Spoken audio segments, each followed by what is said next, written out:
வணக்கம். இசைஞானி இளையராஜா, கவிப்பேரரசு வைரமுத்து ரெண்டு பேருடைய வாரிசுகளும் சேர்ந்து செஞ்சிருக்கக்கூடிய சோகத்தை போக்குறதுக்கான கிண்டல் கேலி கலந்த ஒரு வித்தியாசமான பாட்டு. இந்த பாட்டுக்குள்ள எனக்கு பிடிச்ச விஷயம் நிறையா இருக்கு. அதையும் தாண்டி பிடிக்காத விஷயம் இருக்குல்ல, அதுவும் இருக்கு. அது என்ன அப்படின்னு சொல்லிட்டு பார்க்க போறோம்.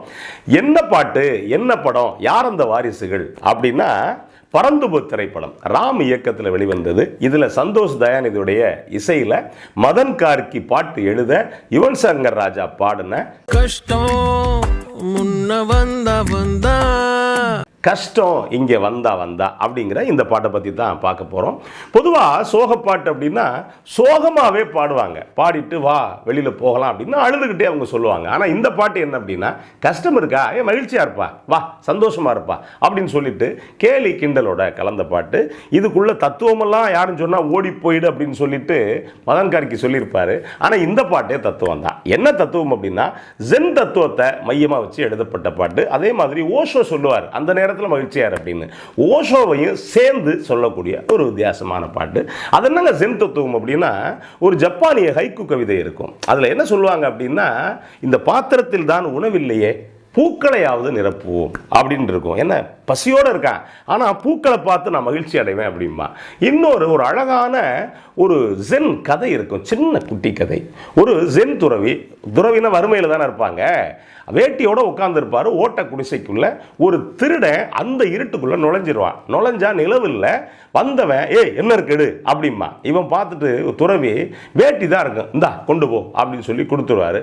அவனுக்கு இருக்க வறுமையில் அந்த வேட்டியையும் வாங்கிட்டு போயிடுவான். கொஞ்ச நேரம் கழிச்சு உட்காந்துருப்பார் மனுஷன். நிலவு வந்துடும், ஓட்ட குடிசை உள்ளுக்குள்ள நில ஒளி அப்படியே தவழும்.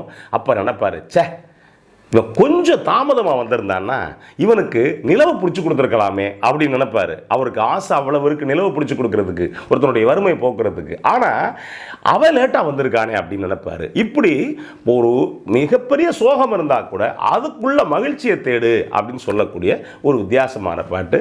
இந்த பாட்டு எப்படி இருக்கு அப்படின்னா, தைரியமாக ஒரு வரி போட்டிருப்பாரு மதன் கார்கி. அந்த வரி என்ன அப்படின்னு நான் நிறைவில் சொல்கிறேன். பாட்டு ஆரம்பிக்கும், கஷ்டம் இங்கே வந்தா டிஷ்யூம் இந்தா வாட்டம் கொஞ்சம் வந்தா ஆட்டம் வெயிட்டா இந்தா அப்படின்னு இருப்பார். சோகம் பொங்கி வந்தா சோடா இந்தா அப்படின்னு இருப்பாரு. அடுத்த வரி சேர்த்து போட்டிருப்பாரு, வாட்டம் சோகம் கஷ்டம் மூணு சேர்ந்து வந்துட்டா வீட்டை போடு இந்தா மண்டைக்குள்ள டார்ச்சர் இன்னும் கூச்சல் போடுதா என் பாட்டை கேளு இந்தா அப்படி பல்லவியில் ரொம்ப அழகான வரியை போட்டிருப்பாரு.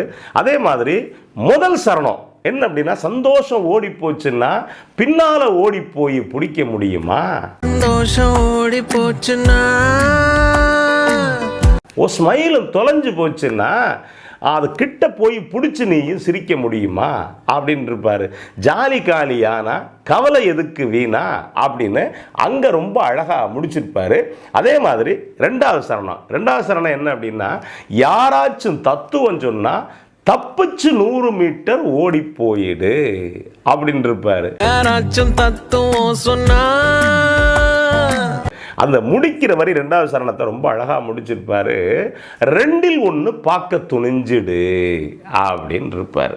அதாவது என்ன அப்படின்னா, முதல்ல அப்படி கிண்டலெல்லாம் சொல்லிட்டு வந்து, எப்பா பிரச்சனை அதிகமாக இருந்தால் அதுக்காக நீ ஓடி ஒழியக்கூடாது, தப்பிச்சு அதில் 2ல் 1 பார்த்துட்டு அந்த பிரச்சனையை சரி பண்ணிட்டு மகிழ்ச்சியோட இரு அப்படின்னு சொல்லக்கூடிய ஒரு அழகான பாட்டு. இந்த பாட்டுக்குள்ள எனக்கு பிடிச்ச விஷயம் அப்படின்னா என்ன அப்படின்னா, ரொம்ப அழகா ஜாலியா சோகத்தை விட்டு வெளியில வா அப்படின்னு சொல்லக்கூடிய இந்த விஷயங்கள். இதில் இருக்கக்கூடிய யதார்த்தமான ஒரு சில வரிகள், யாராச்சும் தத்துவம் சொன்னா தப்பிச்சு 100 மீட்டர் ஓடி போயிரு அப்படிங்கிறது மாதிரியான யதார்த்தமான வரிகள். இதுக்குள்ள தைரியமா அவர் மதன் கார்கி எழுத இன்னொன்று யுவன் பாடியிருக்கிறது எந்த வரி அப்படின்னா, பொதுவாக இசைஞான இளையராஜா அவரை பற்றி அவரே நிறைய பாட்டு பாடியிருப்பார். ஏன் இசை இருக்குப்பா இந்தாப்பா அப்படின்னு சொல்லுவார். அவருடைய இசையை பற்றி இன்னும் பல பேர் எழுத, இன்னும் பல பேர் பாடி கிட்டத்தட்ட ஒரு 50-100 பாட்டு வந்திருக்கும். எனக்கு தெரிஞ்ச சினிமாவுக்குள்ள இசைஞான இளையராஜா அளவுக்கு அந்த சினிமாவுக்குள்ள பாட்டுக்குள்ள பேர் எடுத்தது வேற யாரும் இல்லைன்னு வச்சுங்களேன். அதுக்கு பிறகு யுவனும் மதன் கார்கியும் சேர்ந்த அந்த வரி என்ன போட்டிருப்பாங்க அப்படின்னா, பாட்ட கேளு இந்த உன் மண்டைக்குள்ள டார்ச்சர் இன்னும் கூச்சல் போடுதா, பாட்ட கேளு இந்தா அப்படின்னு இருப்பாரு. இது ரொம்ப தைரியமான வரிகள், நம்பிக்கையான வரிகள், தான் மேல நம்பிக்கை வச்சு 2 பேரும் சேர்ந்து பண்ணியிருக்கக்கூடிய வரிகள்னு வச்சுங்களேன். இந்த பாட்டுக்குள்ள எனக்கு பிடிக்காத ஒரு சில விஷயம் அப்படின்னு சொன்னேன்ல, அது என்ன அப்படின்னா, உள்ளுக்குள்ள பார்த்தீங்கன்னா ஆங்கில வரிகளை நிறைய கலந்திருப்பார். ஆங்கில வரிகளை கலக்கணுமா அப்படின்னா என்னைய கேட்டால் வேண்டியதில்லை அப்படின்னு தான் சொல்லுவேன்.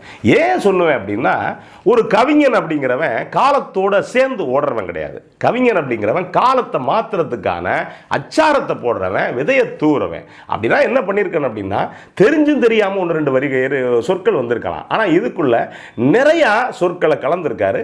அந்த சொற்களில் நீங்கள் ஸ்மைல்னு ஒரு இடம் போட்டிருக்கு, அந்த இடத்துல புன்னகைன்னு போட்டால் இன்னும் அழகாவே இருக்கும். அந்த மாதிரி வரிகளை கவனம் செலுத்தி இருக்கலாம். ஆனா இதுக்குள்ள அந்த மாதிரி போட்டிருக்காரு.